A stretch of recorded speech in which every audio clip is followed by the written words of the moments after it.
Hey, it's Thomas Gark 11 with the next LEGO Xenoblade Chronicles 3 minifigure. Here is Sena and her giant hammer. She's not holding it because it's too heavy and the minifigure will fall over. So I'll just put it into her hand at the end.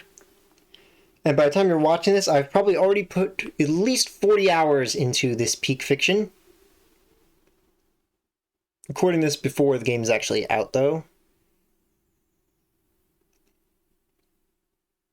So she doesn't have, well, in the official art at least, I'm not sure about the model, but the official art, not really much muscle seen on her. She's toned, but she's lacking abs. So I drew on some slight abs because just needed to be there. I don't know why it wasn't in the official art in the first place.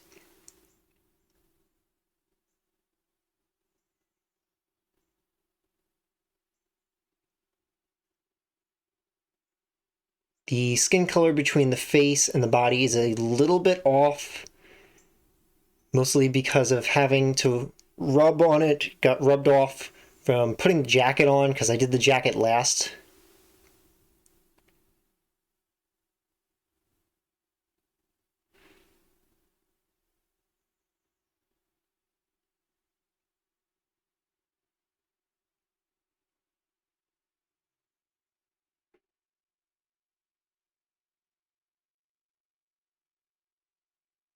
The jacket, like the others, was made with paper and tape and is kept on by being pinned through the arms. The arms pin it into the body.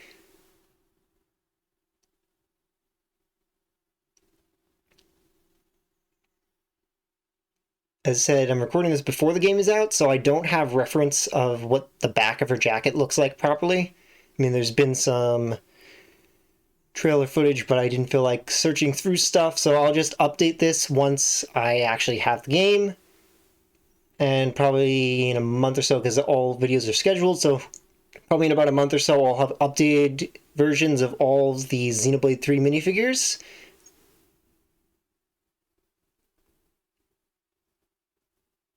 And her belts are put on with tape. I could have just drawn them on, but it wouldn't have had the same effect. Xenoblade characters look a lot better with their belts actually physically on them.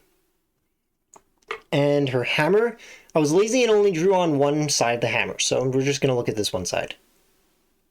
The Ouroboros symbol in there.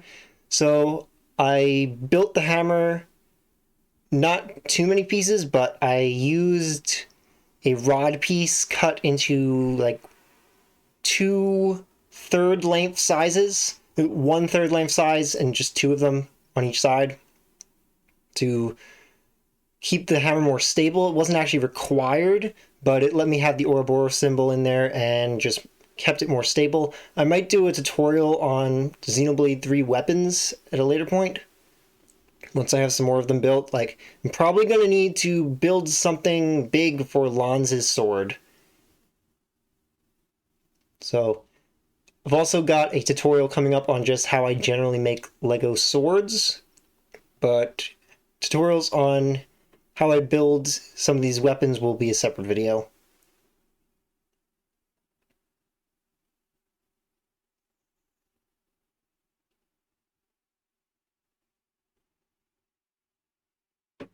It doesn't want to focus on the hammer. Maybe once we put it in her arm.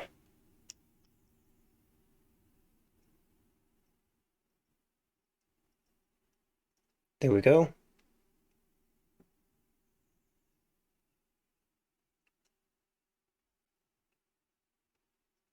Really like Sena's design. She's very cool looking.